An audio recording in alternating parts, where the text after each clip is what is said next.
Ada 11 nama manusia yang sudah dipastikan masuk neraka. Nama mereka diabadikan di dalam Al-Quran sebagai para penguling neraka. Jadi siapakah mereka? Dan sebab apa yang membuat mereka hingga dipastikan masuk neraka? Mari kita simak bersama.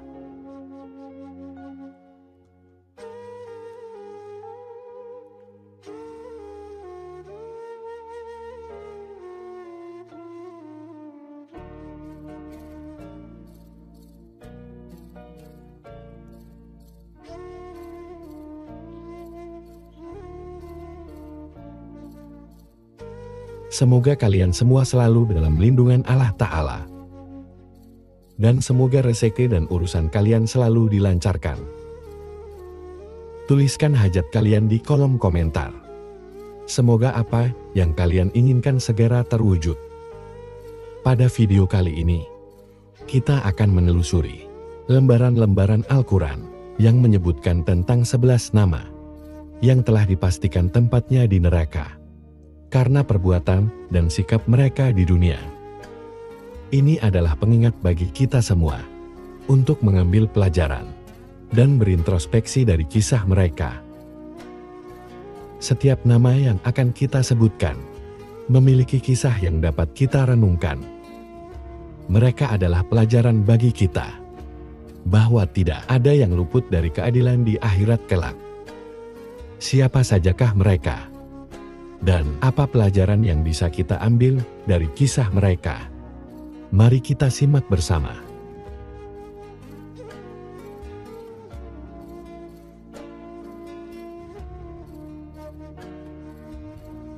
Abu Lahab. Abu Lahab adalah manusia yang paling terkenal, sehingga namanya diabadikan menjadi nama surat dalam Al-Quran. Tapi Abu Lahab ini terkenalnya bukan karena kebaikan, melainkan karena perbuatan kejahatannya terhadap Rasulullah Shallallahu Alaihi Wasallam. Abu Lahab ini memiliki nama asli Abdul Uzza bin Abdul Muthalib. Dia merupakan paman Nabi Muhammad Shallallahu Alaihi Wasallam, namun ditakdirkan sebagai penghuni neraka karena permusuhannya yang sangat keras kepada Nabi. Dikatakan Abu Lahab, padahal namanya Abdul Uzza, karena ia berwajah tampan menawan. Namun para ulama berpendapat bahwa julukan Abu Lahab karena ia menjadi penghuni neraka yang bergejolak. Apinya ada juga yang menyebutkan bahwa yang memberi gelar Abu Lahab adalah ayahnya yang tak lain kakek Nabi, yaitu Abdul Muthalib. Abu Lahab merupakan satu di antara 4 paman Nabi yang masih hidup ketika Nabi mulai berdakwah. Sayangnya ia menentang kebenaran yang disampaikan oleh keponakannya tersebut. Dari Ibnu Abbas, bahwa suatu hari Nabi Shallallahu Alaihi Wasallam keluar menuju Batak. Kemudian beliau naik ke Bukit Seraya berseru, "Wahai sekalian manusia!" Maka orang-orang Quraisy pun berkumpul. Kemudian beliau bertanya, "Bagaimana sekiranya aku mengabarkan kepada kalian bahwa musuh di balik bukit ini akan segera menyergap kalian di pagi hari atau di sore hari? Apakah kalian akan membenarkanku?" Mereka menjawab, "Ya." Beliau bersabda lagi, "Sesungguhnya aku adalah seorang pemberi peringatan bagi kalian sebelum datang azab yang pedih." Maka Abu Lahab pun berkata, "Apakah hanya karena itu kamu mengumpulkan kami? Sungguh kecelakaanlah bagimu." Maka Allah menurunkan firman-Nya, "Tabadi ada Abi Lahab," hingga akhir hayat. Hadits riwayat Bukhari dan Muslim. Penjelasan singkat hadis tersebut adalah di mana Rasulullah Shallallahu Alaihi Wasallam mengajak mereka, kaum Quraisy, ke jalan Allah, mengingatkan dan memberi mereka kabar gembira. Namun Abu Lahab tampak marah. "Celakalah engkau, hanya untuk ini kan engkau kumpulkan kami karena menganggap apa yang dilakukan oleh Nabi adalah perkara yang sepele dan tidak harus mengumpulkan para pemimpin Quraisy. Dan Allah pun membantah perkataan Abu Lahab dengan firman celakalah. Celakalah kedua tangan Abu Lahab, dan binasalah ia. Hal ini diriwayatkan dalam Al-Quran. Allah langsung menurunkan azab kepada kaum Sodom, termasuk istri Nabi Lut. Allah bakar mereka dengan batu-batu, api yang datang dari langit, dan menghancurkan seluruh kaum Sodom. Dalam sekejap, istri Nabi Lut dimusnahkan oleh Allah, karena merupakan orang yang tidak hanya kafir dan mengkhianati agama Allah yang didakwahkan suaminya. Namun, Allah Subhanahu wa Ta'ala berfirman, Ia juga memberitahu kaumnya tentang keberadaan Nabi Lut, mendorong orang-orang berdosa untuk mendustakan beliau dan menghalang-halangi manusia dosanya dari jalan Allah. Ia juga membeberkan seluruh rahasia Nabi Lut, mengganggu agamanya, menyembunyikan kemunafikannya, dan berpura-pura beriman di hadapan suaminya. Karena salah kedua tangan Abu Lahab, Nabi Lut tidak bisa berbuat apa-apa di antara kedua istrinya. Terdapat ikatan pernikahan di pengadilan bahwa dirinya akan dimasukkan ke dalam neraka. Juga Allah Subhanahu wa Ta'ala berfirman,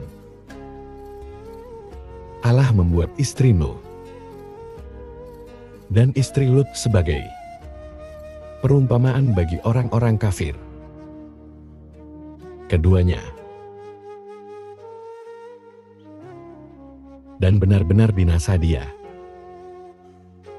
berada di bawah pengawasan di antara hamba yang saleh. Lalu kedua istri itu berkhianat kepada kedua suaminya, maka kedua suaminya itu tidak dapat membantu mereka sedikitpun, dan dikatakan kepada keduanya, masuklah ke neraka bersama orang-orang yang masuk neraka. Tahrim ayat 10. Tidaklah berguna baginya hartanya, istri Nabi Lut dan istri Nabi Nuh.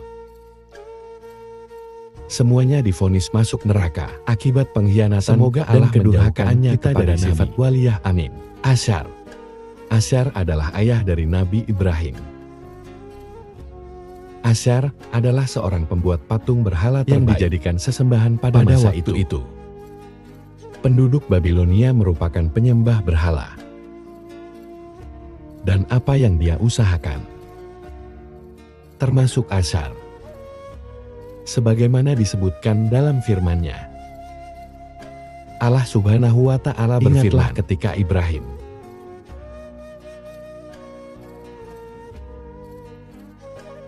berkata kepada bapaknya dan kaumnya, patung-patung apakah ini yang kamu tekun beribadah kepadanya? Mereka menjawab, kami mendapati bapak-bapak kami menyembahnya. Quran Surat Al-Anbiya ayat. Kelak dia akan masuk. 52-53 sebagai seorang rasul. Nabi Ibrahim alaihi salam selalu mengajak ayahnya untuk meninggalkan berhala. Ia khawatir ayahnya akan ditimpa azab oleh Allah Subhanahu wa Ta'ala. Ajakan Nabi Ibrahim alaihi salam ini diceritakan dalam api neraka yang bergejolak. Allah Subhanahu wa Ta'ala berfirman, ingatlah ketika ia berkata kepada ayahnya yang bernama Asyar, wahai ayahku, mengapa engkau menyembah patung selain Allah yang tidak bisa mendengar doamu tatkala berdoa, kepadanya tidak bisa menyaksikan ibadahmu tatkala beribadah, tidak pula bisa menjauhkanmu atau memberimu suatu manfaat. Quran Surat Al-Lahab ayat 1:3. Wahai ayahku, sungguh telah sampai kepadaku sebagian ilmu yang tidak diberikan kepadamu. Maka ikutilah aku, niscaya aku akan menunjukkan kepadamu jalan yang lurus. Wahai ayahku, Janganlah kamu menyembah setan. Sesungguhnya setan itu durhaka kepada Tuhan yang Maha Pemurah. Wahai ayahku, Abu Lahab emang selalu memusuhi dakwah Islam. Aku takut azab dari Tuhan sehingga engkau menjadi teman setan. Ya, ayahnya berkata, bencikah engkau kepada Tuhan-Tuhanku wahai Ibrahim? Jika engkau tidak berhenti, pasti engkau akan kurajam. Maka tinggalkanlah aku untuk waktu yang lama. Ya, Ibrahim berkata, setiap kali Nabi selesai berdakwah, semoga keselamatan dilimpahkan kepadamu. Memohonkan ampunan bagimu kepada Tuhanku. Sesungguhnya Dia sangat baik kepadaku, dan aku akan menjauhkan diri darimu dan dari apa yang engkau sembah selain Allah, dan aku akan berdoa kepada mudah-mudahan aku tidak akan kecewa dengan berdoa kepada Surat Tuhan. Maryam ayat 42/48. Dalam sebuah hadits riwayat Bukhari, beliau selalu memprovokasi masyarakat Quraisy. Dikatakan bahwa Asyar selalu menentang Ibrahim meninggalkan kesesatan. Oleh karenanya, Asyar termasuk penghuni neraka. Dari Ibnu Abu Sib, dari Said Al-Makbari, dari Abu Hurairah, Nabi Muhammad Shallallahu Alaihi Wasallam bersabda, Ibrahim bertemu dengan ayahnya Asyar pada hari kiamat nanti dan mengadu domba. Ketika itu wajah Asyar tampak hitam berdebu. Lalu Ibrahim berkata kepada ayahnya, bukankah sudah aku katakan kepada ayah, agar ayah tidak menentang aku? Ayahnya menjawab, hari ini aku tidak akan menentangmu. Kemudian Ibrahim berkata, wahai Tuhan, engkau sudah berjanji pada berbangkit untuk tidak menghinakan. Ia juga menggelari Nabi dengan sabi, lalu kehinaan. Apalagi yang lebih hina dan jauh dari keberadaan ayahku. Allah Subhanahu wa Ta'ala berfirman, sesungguhnya aku mengharamkan surga bagi orang-orang kafir. Lalu dikatakan kepada Ibrahim, wahai Ibrahim, apa yang ada di kedua kakimu itu? Ibrahim pun melihatnya, atau yang artinya orang yang meninggalkan tradisi. Dan ternyata ada seekor anjing hutan itu dipegang kaki-kakinya dan segera dilempar ke dalam neraka. Hadits riwayat Bukhari. Itulah kisah Asyar, ayah Nabi Ibrahim alaihi salam, sebagaimana dikisahkan dalam dan diriwayatkan dalam beberapa hadis. Semoga kita semua dijauhkan dari sifat seperti Asyariyah, nenek moyang Raja Namrud. Raja Namrud dikenal karena memiliki harta karun yang cadangan makanannya berlimpah, bala tentaranya banyak, serta istana yang megah bersama Menara Babel. Dengan semua nikmat dan kekayaan tersebut, ia berperilaku sombong. Sifat tersebut oleh sebab membuat ia lupa diri dan mengaku sebagai Tuhan. Ia juga meminta pengakuan setiap orang yang rakyatnya istananya untuk meminta makanan. Akan ditanya, siapakah Tuhanmu? Maka mereka semua menjawab, engkau wahai rajaku. Raja Namrud pun memberikan makanan kepada mereka. Suatu ketika Nabi Ibrahim datang ke hadapan Raja Namrud dengan celaan yang sangat keras. Ditanyalah siapakah Tuhanmu? Nabi Ibrahim pun menjawab, Tuhanku ialah yang menghidupkan dan mematikan.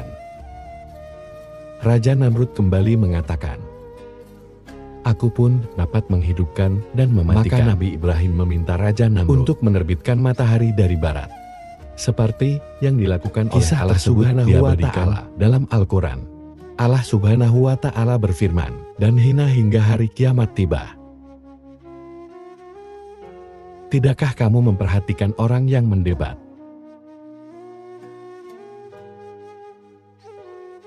Ibrahim mengenai Tuhannya, karena Allah telah memberinya kerajaan. Ketika Ibrahim berkata, Tuhanku ialah yang menghidupkan dan mematikan, ia berkata, aku pun dapat menghidupkan dan mematikan. Berkata,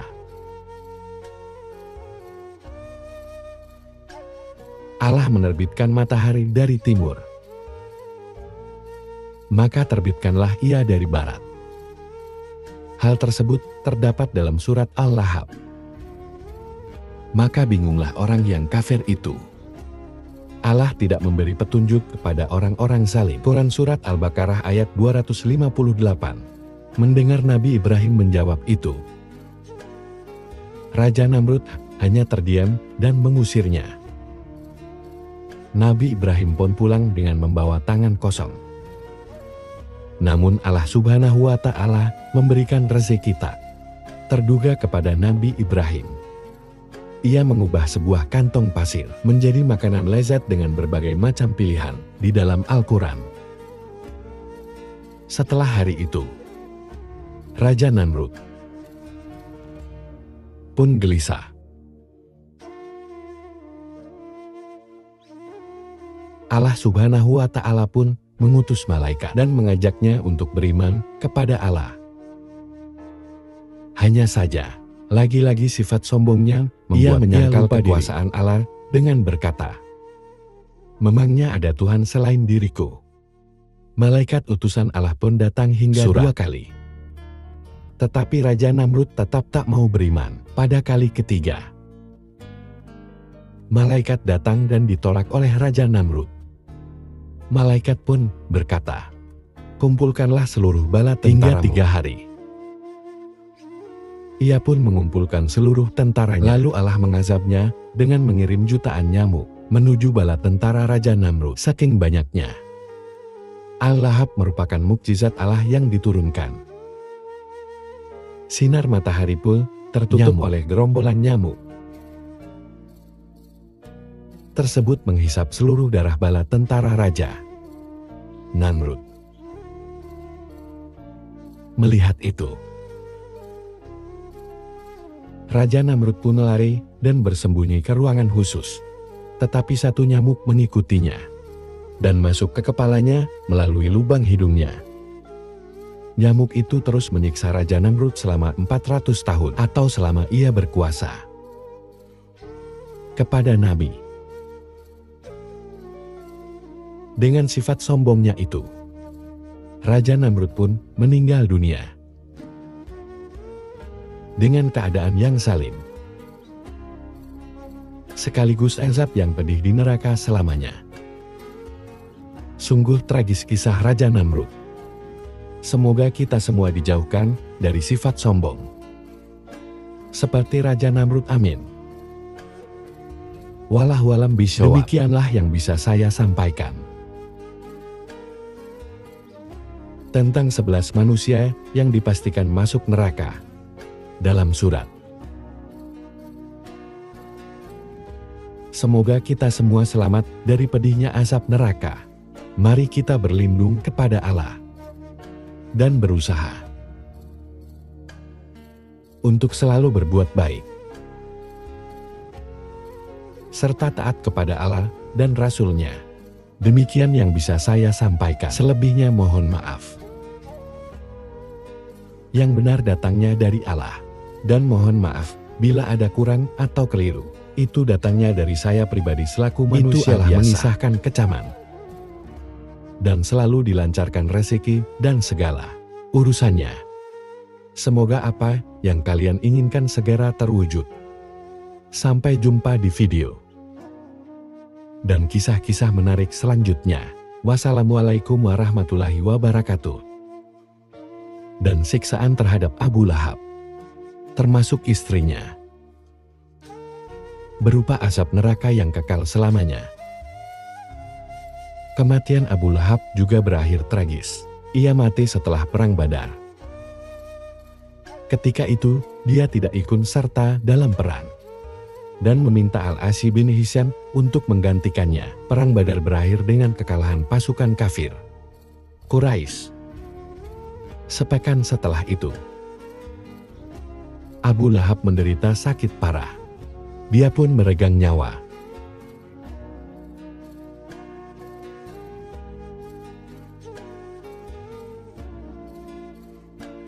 Dan jasadnya diabaikan orang-orang selama 3 hari berturut-turut. Bau busuk pun menyeruak. Tetangganya memutuskan untuk menggali sebuah lubang dan memasukkan jasad Abu Lahab ke dalam boks kayu. Orang-orang tidak tahan dengan bau busuknya. Mereka memasukkan petinya dari kejauhan.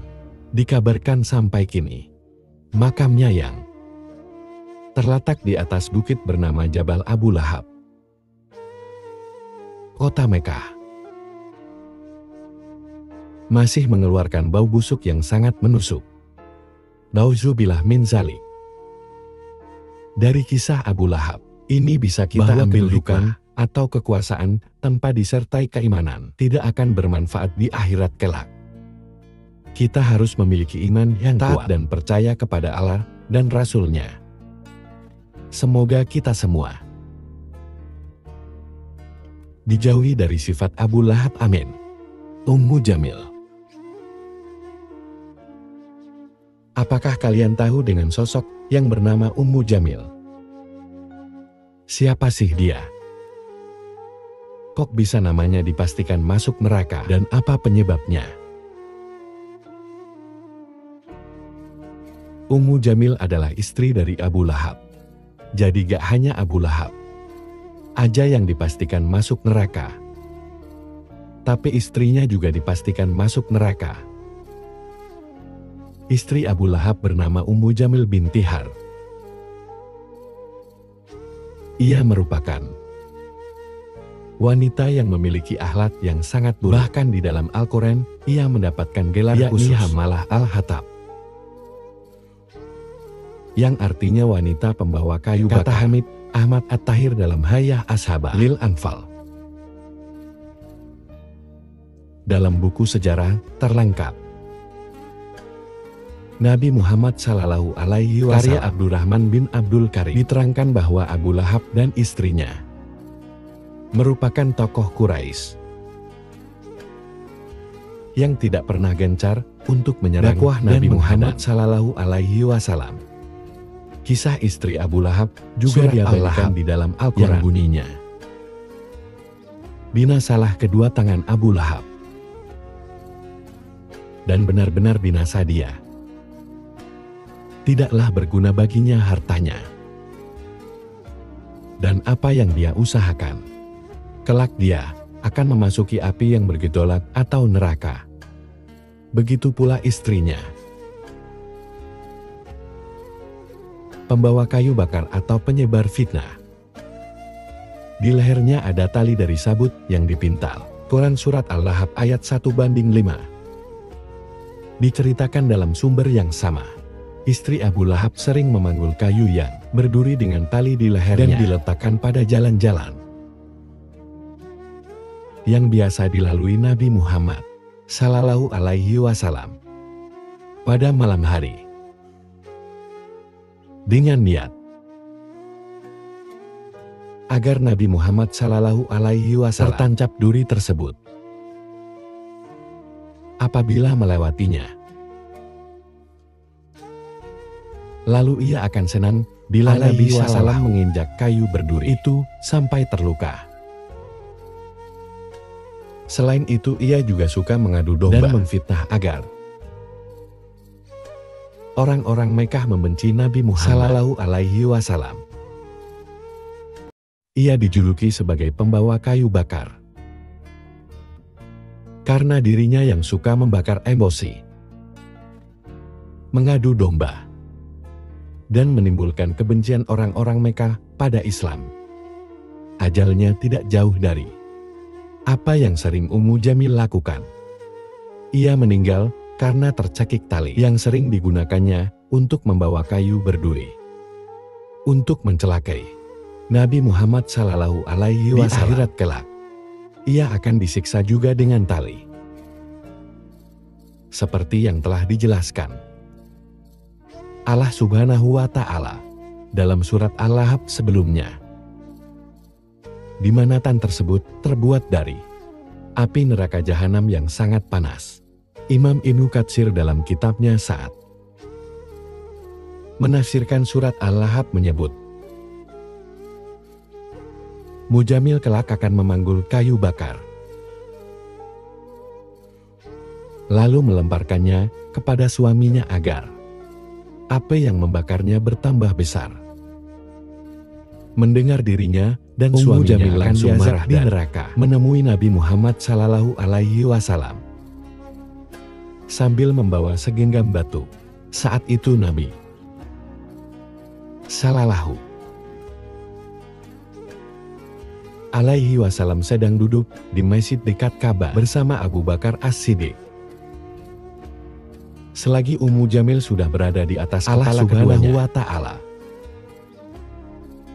menutupi pandangannya dari Rasulullah Sallallahu Alaihi Wasallam, sehingga ia tidak bisa melihat kecuali Abu Bakar. Ia lalu bertanya, "Wahai Abu Bakar, mana temanmu?" Kudengar ia menyindirku.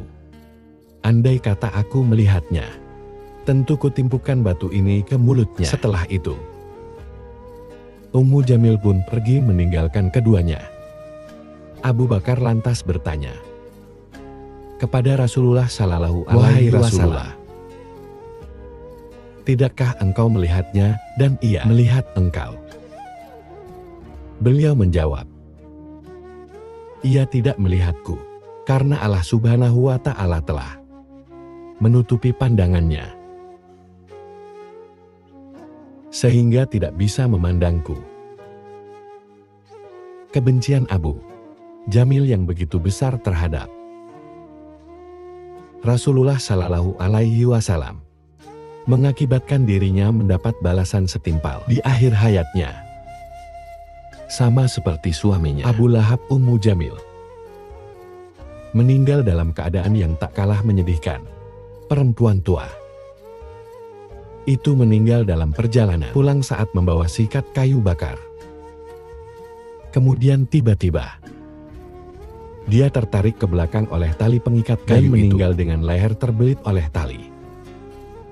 Dari kisah Ummu Jamil ini, kita bisa ambil hikmah bahwa kebencian dan dosa yang dilakukan Ummu Jamil dan Abu Lahab adalah pasangan yang bersepakat dalam permusuhan dan dosa. Meskipun memiliki segala kecemerlangan di dunia, mereka memilih Allah jalan yang salah. Ta'ala menurunkan surat Allah agar tidak mengikuti jejak mereka. Kita harus berusaha untuk menolong dalam kebaikan, dan menjauhi permusuhan. Kita juga harus patuh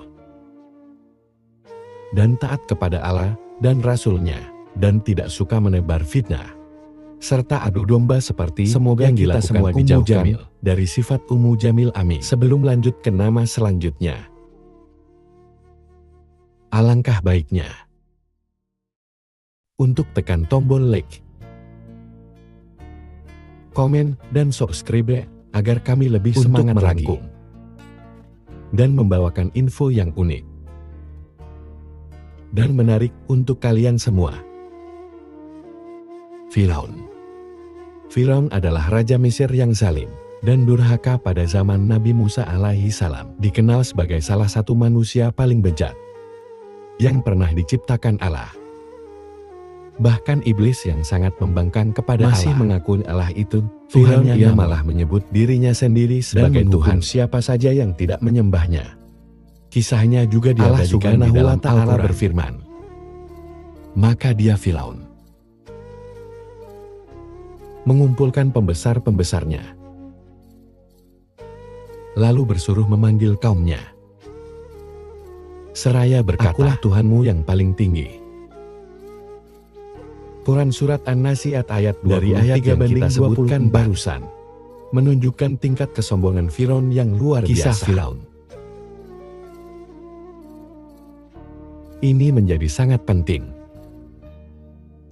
karena ia merupakan contoh nyata dari sifat dan tirani yang sangat dibenci oleh Allah Subhanahu wa Ta'ala. Firaun tidak hanya menolak risalah Nabi Musa alaihi salam, tetapi juga menuduhnya sebagai menentangnya dengan para penyihir. Puncak dari kezaliman Firaun adalah ketika dia dan bala tentaranya mengejar Bani Israel yang dipimpin oleh Nabi Musa alaihi salam untuk keluar dari Mesir. Namun Allah Subhanahu wa Ta'ala menunjukkan kekuasaannya dengan menenggelamkan Firaun dan pasukannya di laut. Al-Quran menjelaskan bahwa Firaun telah melakukan kerusakan di muka bumi dan memimpin pengikutnya melakukan kedurhakaan kekufuran di akhirat kelak. Firaun akan berjalan di depan para pengikutnya dan membawa mereka masuk ke dalam neraka. Allah Subhanahu wa Ta'ala berfirman, Firaun berjalan di depan kaumnya lalu membawa mereka masuk neraka. Itulah seburuk-buruk tempat yang dimasuki. Quran Surat HUD ayat 98. Ayat barusan mengandung arti Firaun kelak berjalan di depan kaumnya sebagaimana yang dia lakukan ketika di dunia, memimpin kaumnya dalam kekufuran dan kedurhakaan. Lalu Firaun membawa mereka masuk ke dalam neraka untuk merasakan pedihnya siksaan itu. Neraka yang penuh siksaan dan penderitaan itu adalah tempat yang dimasuki Firaun beserta para dan meruginya Firaun dan kaumnya.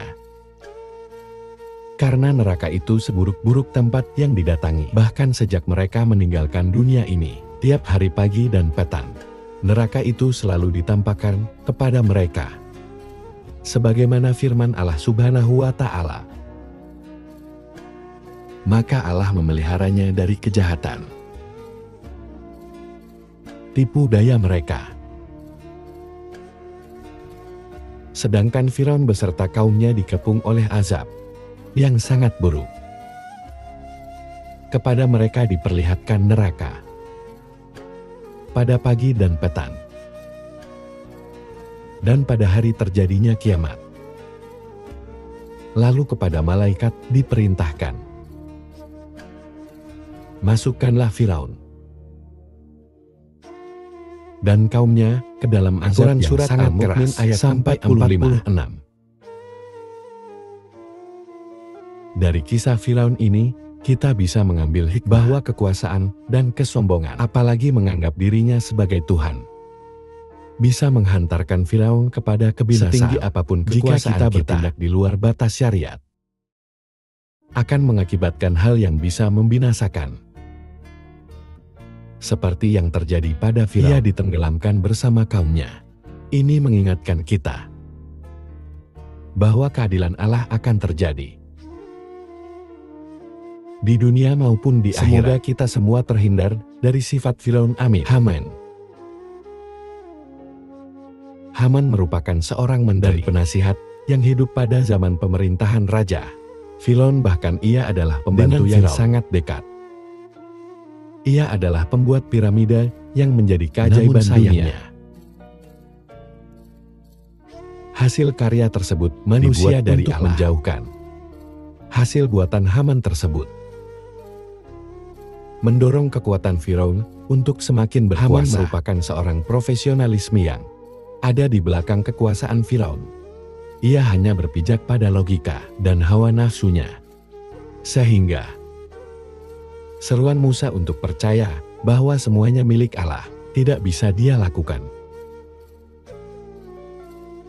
Dalam Al-Quran, nama Haman disebutkan sebanyak 6 kali. Masing-masing terdapat pada Al-Qasas ayat dan 38. Kemudian surat Al-Ankabut ayat 39 dan surat Al-Mukmin ayat 24. Allah Subhanahu wa Ta'ala berkata Firaun, "Hai Haman, buatkanlah bagiku sebuah bangunan yang tinggi, supaya aku sampai ke pintu-pintu, yaitu pintu-pintu langit, supaya aku dapat melihat Tuhan Musa. Dan sesungguhnya aku memandangnya seorang pendusta." Quran Surat Al-Mukmin ayat 36. Allah Subhanahu wa Ta'ala berfirman dan berkata Firaun, "Hai pembesar kaumku, aku tidak mengetahui Tuhan bagimu selain aku. Maka bakarlah, hai Haman, untukku tanah liat. Kemudian buatkanlah supaya aku dapat naik melihat Tuhan Musa. Dan sesungguhnya aku benar-benar yakin bahwa dia termasuk orang-orang pendusta." Quran Surat Al-Qasas ayat 38. Haman menempati beberapa posisi sebagai kerajaan, penasihat raja, terutama bidang keagamaan, dan sebagai pelaksana proyek Haman diperintahkan oleh Firaun menara yang akan digunakan Firaun untuk melihat Tuhan Musa. Pembuatan menara itu dan belum termasuk 50.000 pekerja kuil-kuil. Konon setelah pembangunan menara selesai, Firaun menembakkan panah dari puncak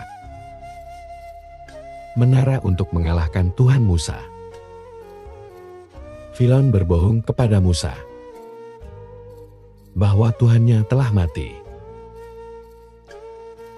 dengan menunjukkan anak panahnya yang kembali telah berlumuran darah, menurut sebagian ahli tafsir. Firaun diam-diam telah mencelupkan anak panah itu ke dalam darah. Haman jugalah yang menasihati Firaun misi keagamaan Musa.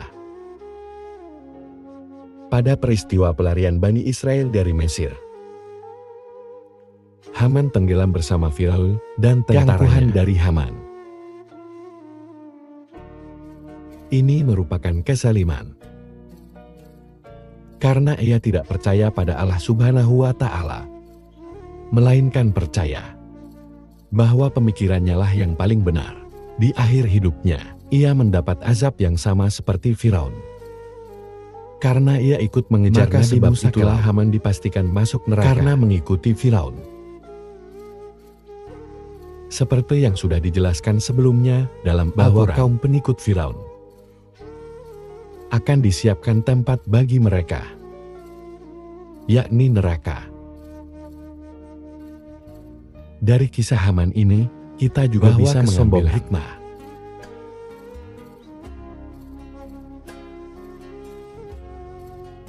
Keangkuhan atas apa yang dilakukan Haman bersama Firaun untuk menolak seruan Nabi Musa dan mendustakan mukjizat yang diberikan. Ini mengajarkan kita bahwa kekuasaan harus diiringi dengan keimanan dan ketaatan kepada Allah, sebab kesombongan akan mengantarkan kepada kebinasaan yang kekal di akhirat kelak. Semoga kita semua terhindar dari sifat seperti Haman. Oru. Karul adalah nama salah seorang yang telah dinaskan dalam Al-Quran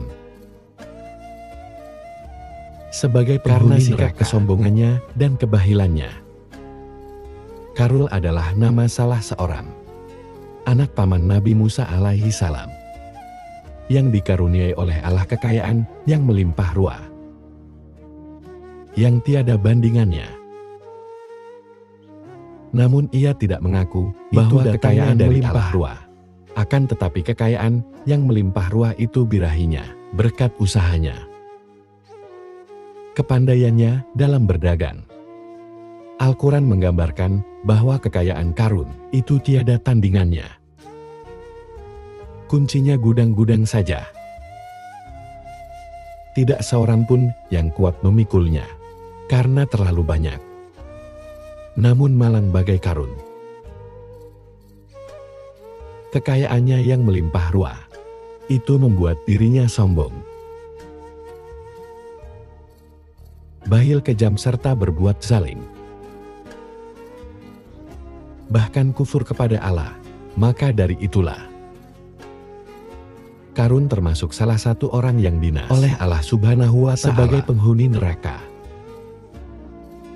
Allah Subhanahu wa Ta'ala berfirman, sesungguhnya Karun adalah termasuk kaum Musa, maka ia berlaku aniaya terhadap surat mereka. Al-Qasas ayat 76. Maksudnya, Karun termasuk kaum Musa ajaran Nabi Musa yang menentang. Ia sama dengan Samiri yang menentang ajaran Nabi Musa alaihi salam. Meskipun Nabi Musa alaihi salam sangat peduli dengan mereka untuk mengajak mereka ke jalan Allah, Sehingga Nabi Musa alaihi salam selalu berusaha keras untuk mengajak keduanya ke jalan Allah. Tetapi Qarun tidak dapat menerima ajaran Nabi Musa alaihi salam, sehingga ia tidak akan memperoleh kebahagiaan surga di akhirat kelak. Allah Subhanahu wa Ta'ala berfirman, "Dan kami telah menganugerahkan perbendaharaan harta yang kunci-kuncinya sungguh berat, dipikul oleh sejumlah orang yang kuat-kuat." Quran Surat Al-Qasas ayat dari firman Allah yang kita sebutkan tadi menunjukkan betapa banyaknya jumlah kekayaan harta sehingga kuncinya harus dipikul oleh sejumlah orang-orang kuat, dan mereka merasa keberatan untuk memikul kunci-kunci kekayaan harta Qarun. Karena itu Qarun bersikap sombong dan sewenang-wenang dengan kekayaannya itu terhadap kaumnya. Karena itu Allah menyebutkan bahwa sebagian kaum kepadanya seperti yang disebutkan Allah dalam firman Allah berfirman, "Ingatlah ketika kaumnya berkata kepadanya, janganlah kamu terlalu bangga. Sesungguhnya Allah tidak menyukai orang-orang yang terlalu membanggakan diri." Quran Surat Al-Qasas ayat 76. Qarun menjawab nasihat kaumnya dengan kata-kata yang penuh kongkak, seperti yang disebutkan dalam firman Allah. Allah Subhanahu wa Ta'ala berfirman, Qarun berkata, "Sesungguhnya aku hanya diberi harta itu karena ilmu yang ada pada Quran Surat Al-Qasas ayat 78. Dari ayat tersebut menunjukkan kesombongan Qarun, bahwa harta yang ia peroleh merupakan hasil kerja keras dan kepintaran dari Qarun sendiri. Karena Qarun yang selalu bersikap sombong dengan kekayaannya, maka Allah menghukumnya dengan hukuman yang sangat berat. Ia ditenggelamkan ke dalam bumi bersama tempat tinggal dan seluruh harta kekayaannya, seperti yang disebutkan oleh Al-Quran. Allah Subhanahu wa Ta'ala berfirman, "Maka kami benamkannya ke dalam bumi, maka tidak ada baginya suatu golongan pun yang menolongnya terhadap azab Allah, dan tiadalah ia termasuk orang-orang yang dapat membela dirinya." Quran Surat Al-Qasas ayat 81. Sebab kesombongan dan ketamakan itulah yang mengantarkan Qarun kepada azab dan siksa neraka. Nauzubillah. Terus apa yang bisa kita ambil dari pelajaran kisah Qarun tersebut? Yakni pentingnya bersyukur atas kekayaan kita miliki dan seharusnya membuat kita lebih dekat padanya. Adanya kesombongan dan rasa takabur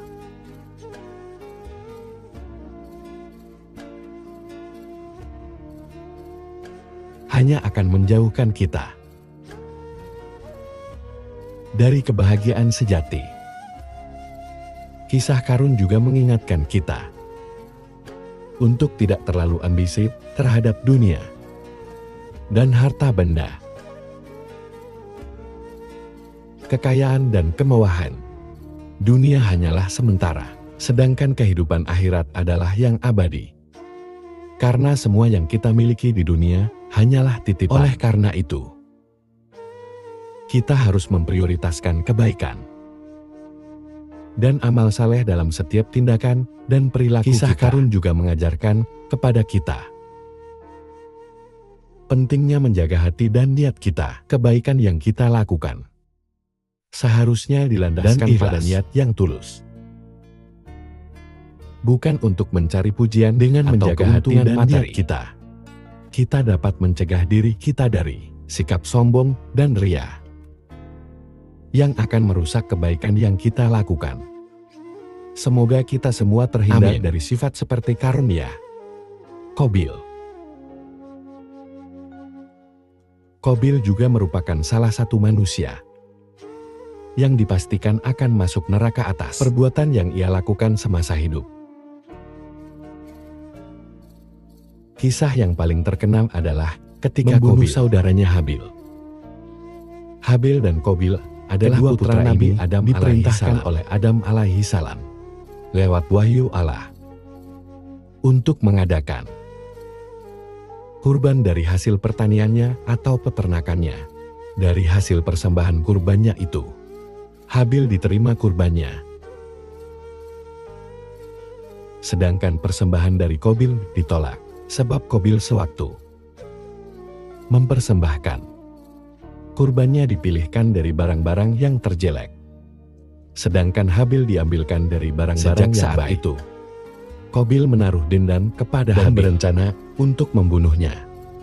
Akhirnya niat dendam si Qabil itu terlaksana. Dengan demikian, si Qabil telah menanggung dosa pertama saudaranya sendiri. Sedangkan dosa kedua adalah dosa yang ia kerjakan sendiri di hadapan Allah, yakni tidak mengikuti perintah Allah Subhanahu wa Ta'ala. Perbuatan Qabil itu menyebabkan dirinya menjadi penghuni neraka. Kisah pembunuhan Qabil yang pertama kali di muka bumi ini telah diabadikan di dalam Al-Quran seperti ini. Allah Subhanahu wa Ta'ala berfirman, ceritakanlah kepada mereka kisah kedua putra Adam, Habil dan Qabil. Menurut yang sebenarnya, ketika keduanya mempersembahkan kurban, maka diterima dari salah seorang dari mereka berdua, Habil, dan tidak diterima dari yang lain, yakni Qabil. Ia Qabil berkata, "Aku pasti membunuhmu." Habil berkata, "Sesungguhnya Allah hanya menerima kurban dari orang-orang yang bertakwa. Sungguh, kalau kamu menggerakkan tanganmu kepadaku untuk membunuhku, aku sekali-kali tidak akan menggerakkan tanganku kepadamu untuk membunuhmu. Sesungguhnya, aku takut kepada Allah, Tuhan seru sekalian alam. Sesungguhnya, aku ingin agar kamu kembali dengan membawa dosa, maka kamu akan menjadi penghuni neraka." Dan yang demikian, itulah pembalasan bagi orang-orang yang zalim. Maka hawa nafsu Qabil menjadikannya menganggap mudah membunuh saudaranya. Sebab itu dibunuhnyalah. Maka jadilah ia seorang di antara orang-orang yang merugi. Kemudian Allah menyuruh seekor burung gagak menggali-gali untuk memperlihatkan kepadanya Qabil, sebagaimana seharusnya menguburkan mayat saudaranya. "Aduhai celaka aku. Mengapa aku tidak mampu berbuat seperti burung gagak ini lalu aku dapat menguburkan mayat saudaraku ini? Karena itu, jadilah dia seorang di antara orang-orang yang menyesal. Oleh karena itu, kami tetapkan suatu hukum bahwa barang siapa yang membunuh seorang manusia, bukan karena orang itu membunuh orang lain, atau bukan karena membuat kerusakan di muka bumi, maka seakan-akan dia telah siapa yang memelihara kehidupan seorang manusia, maka seolah-olah dia telah memelihara kehidupan. Dan sesungguhnya telah datang kepada mereka rasul-rasul kami dengan membawa keterangan-keterangan yang di antara mereka sesungguh melampaui batas dalam berbuat kerusakan di muka bumi. Menafsirkan rangkaian ayat yang panjang ini, Imam Ibnu Katsir menjelaskan Allah Ta'ala menjelaskan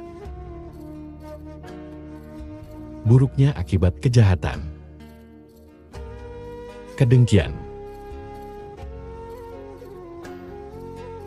dan kesaliman dalam kisah dua orang putra Nabi alaihi salam dari keturunannya langsung. Terkait nama kedua anak Nabi Adam alaihi salam itu, Imam Ibnu Katsir menyatakan ulama sepakat bahwa nama kedua anak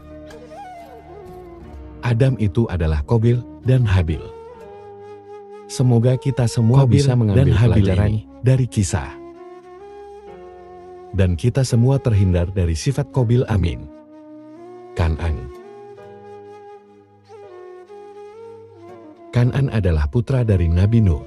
Jadi Nabi Nuh ini dikaruniai 4 orang anak, Kan'an, Yafid, Sam dan Ham.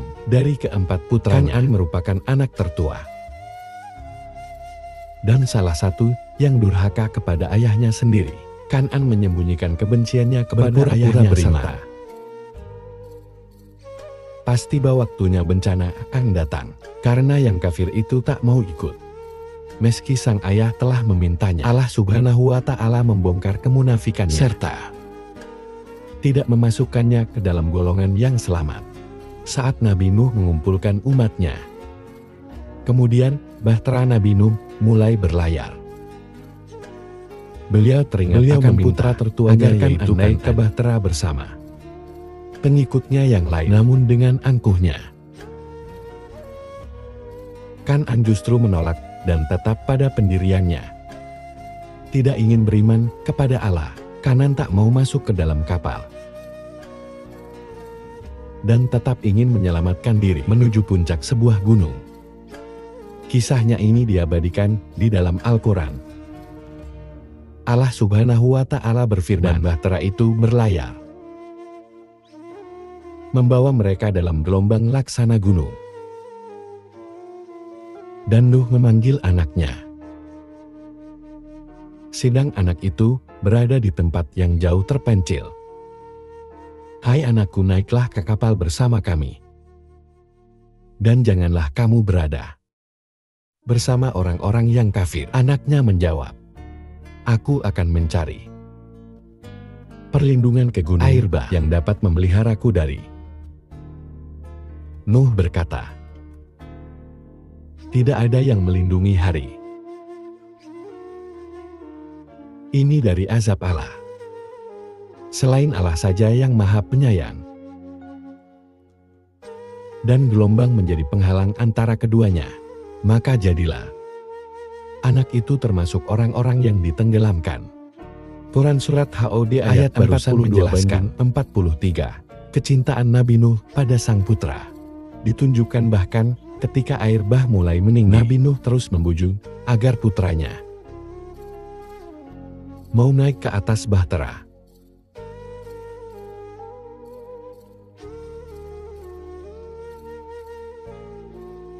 Namun bujukan sang ayah justru diingkari. Kan'an lebih memilih untuk berlindung di gunung. Banjir kemudian semakin meninggi. Dan Kan'an tetap tidak mau masuk ke dalam kapal dan ingin menyelamatkan diri dengan cara berenang menuju puncak gunung yang belum tersentuh air, bahwa air tidak akan sampai ke puncak gunung tersebut. Dugaannya ternyata salah. Air banjir bahkan menenggelamkan puncak gunung tertinggi. Di sela percakapan antara keduanya, muncullah gelombang besar yang memisahkan antara bahtera Nabi Nuh dengan Kan'an.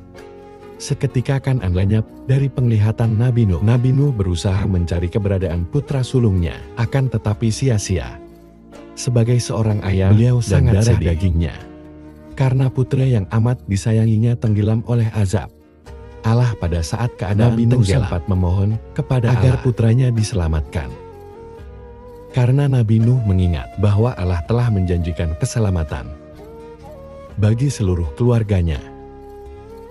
Nabi Nuh kemudian bertanya-tanya, mengapa putranya tidak selamat dari azab tersebut? Dan Allah menjawab bahwa putranya telah durhaka, termasuk keluarga yang dijanjikan Allah untuk selamat. Hal ini sebagaimana termaktub dalam Al-Quran. Allah Subhanahu wa Ta'ala berfirman dan berseru kepada Tuhannya sambil berkata, Ya Tuhanku, sesungguhnya anakku termasuk keluargaku, dan sesungguhnya janji Engkau itulah yang Engkau adalah hakim yang seadil-adilnya. Allah berfirman, Hai Nuh, sesungguhnya dia bukanlah termasuk keluargamu yang dijanjikan akan diselamatkan. Sesungguhnya perbuatannya perbuatan yang tidak baik. Sebab itu janganlah kamu memohon sesuatu kepada yang kamu tidak mengetahui hakikatnya. Sesungguhnya aku memperingatkan supaya kamu jangan termasuk orang-orang yang tidak berpengetahuan. Quran Surat Hud ayat 45-40, Nabi Nuh kemudian menyadari kesalahannya dan segera memohon pengampunan kepada Allah Subhanahu wa Ta'ala. Nuh kemudian mengikhlaskan kepergian putranya tersebut. Dari kisah tersebut diketahui Kan'an adalah orang yang munafik, pura-pura beriman, dan membohongi ayahnya. Hingga akhirnya Allah membongkar kebohongan Kan'an dan menenggelamkannya bersama seluruh umat Nabi Nuh yang musyrik. Dari kisah Kan'an ini meskipun bisa kita ambil pelajaran. Nuh berusaha membimbingnya ke jalan yang benar. Kan'an tetap durhaka. Ini mengajarkan kita bahwa ketaatan adalah pondasi iman yang harus kita semua dijauhi dari sifat seperti Kan'an. Waligah. Waligah adalah istri dari Nabi Nuh. Meskipun Waligah adalah istri seorang Waligah, sudah dipastikan masuk neraka. Diakibatkan perbuatannya yang durhaka kepada Nabi Nuh dan menolak ajaran Nabi Nuh alaihi salam. Istri Nabi Nuh diabadikan di dalam Al-Quran. Allah Subhanahu wa Ta'ala berfirman, Allah membuat istri Nuh dan istri Lut sebagai perumpamaan bagi orang-orang kafir. Keduanya berada di bawah pengawasan dua orang hamba yang saleh di antara hamba-hamba kami. Lalu kedua istri itu berkhianat kepada suaminya masing-masing. Maka suaminya itu tiada dapat membantu mereka sedikit pun dari. Dan dikatakan kepada keduanya, masuklah ke dalam jahanam bersama orang-orang yang masuk jahanam. Quran Surat At-Tahrim ayat 10. Melalui ayat ini Allah menjadikan istri Nabi Nuh sebagai perumpamaan orang-orang kafir. Kedurhakaannya yang telah dilakukan oleh Nuh istri Nabi Allah murka, hingga dia memasukkannya ke dalam neraka jahanam. Menurut para mufasirin, dalam buku Istri-Istri Para Nabi, karya Ahmad Hal, jamaah istri Nabi Nuh bernama Waligah. Saat Nabi Nuh mulai berdakwah, Waligah mengikuti kaum yang menolak ajakan untuk beriman kepada Allah. Aku tidak akan meninggalkan Tuhanku, ucap Waligah ketika diajak untuk meninggalkan berhala dan beriman kepada Allah. Tidak hanya menolak ajaran Nabi Nuh, Waligah juga mempengaruhi anaknya yang bernama Kan'an untuk tidak mendengarkannya. Waligah berkata, wahai anakku, jangan engkau dengarkan dia. Namun Nabi Nuh tidak menyerah. Beliau terus melakukan dakwahnya selama ratusan tahun. Selalu mengajak Waligah untuk berpaling dari berhala. Suatu saat Nabi Nuh mendapat perintah dari Allah untuk membuat bahtera dengan ukuran sangat besar. Selama proses pembuatan, hinaan kembali diterima Nabi Nuh yang dianggap sebagai orang gila karena membuat bahtera di tengah padang pasir. Hingga suatu hari, Waligah berkata kepadanya, wahai Nuh, tidakkah engkau puas menjalani hidup yang panjang dan melelahkan ini? hentikan perkataan dan perbuatanmu. Engkau telah dianggap sebagai orang yang gila. Pernyataan istrinya tersebut membuat Nabi Nuh semakin merasa sedih. Kemudian beliau berdoa kepada Allah dengan berkata, maka dia Nuh mengadu kepada Tuhannya, sesungguhnya aku telah dikalahkan. Maka tolonglah aku. Quran Surat Al-Qamar ayat 10. Kemudian Allah pun menurunkan azab kepada kaum Nabi Nuh yang tidak beriman berupa banjir bandang. Allah menghanyutkan mereka semua, termasuk istri dan anak Nabi Nuh. Melihat anak dan istrinya terseret banjir, Nabi Nuh hanya bisa menangis. Walihah. Walihah adalah istri Nabi Lut, sama dengan istri Nabi Nuh. Meskipun Walihah adalah istri seorang nabi, tapi Walihah sudah dipastikan masuk neraka, diakibatkan perbuatannya yang berkhianat kepada Nabi Lut alaihi salam. Dikisahkan bahwa Nabi Lut alaihi salam mengeluarkan kaumnya dari menuju jalan yang lurus dan berakhlak mulia. Nabi Lut pun melaksanakan perintah tersebut dan mengajarkan tauhid kepada penduduk Sodom. Ketika sebagian kaum Nabi Lut tengah duduk berpikir, tiba-tiba datang seorang perempuan tua menghampiri mereka. Akan kutunjukkan kepada kalian suatu cara yang dapat menghalangi perempuan tua itu serius. Perempuan tua tersebut adalah Walihah alias istri Nabi Lut sendiri. Hingga pada suatu malam, Nabi Lut kedatangan 3 orang tamu lelaki. 3 tamu itu berwajah sangat tampan. Nabi Lut takut. Kedatangan ketiganya diketahui rahasiakan keberadaan mereka. Ucap Nabi Lut takut kepada anaknya. 3 tamunya mendapat perlakuan jahat dari kaum Sodom. Mereka bisa melukai siapa saja yang menolak keinginan mereka. Ucap Nabi Lut kepada 3 tamunya.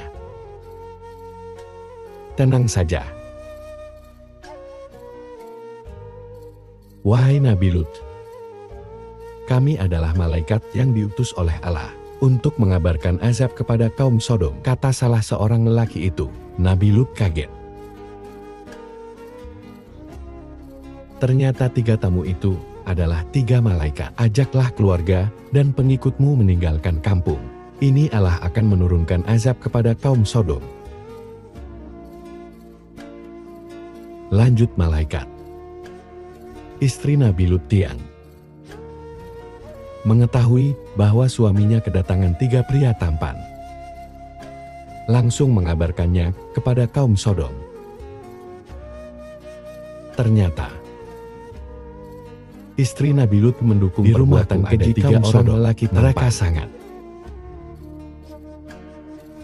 tampan cerita istri Nabi Lut kepada kaumnya. Kaum Sodom pun berdatangan ke rumah. Mereka ingin melihat 3 orang lelaki tampan itu. Malam berganti subuh,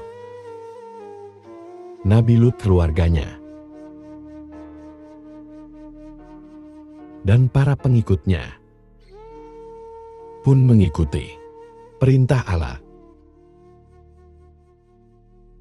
yang disampaikan melalui 3 malaikat. Mereka pun berjalan meninggalkan kaum Sodom. Tak lama setelah itu,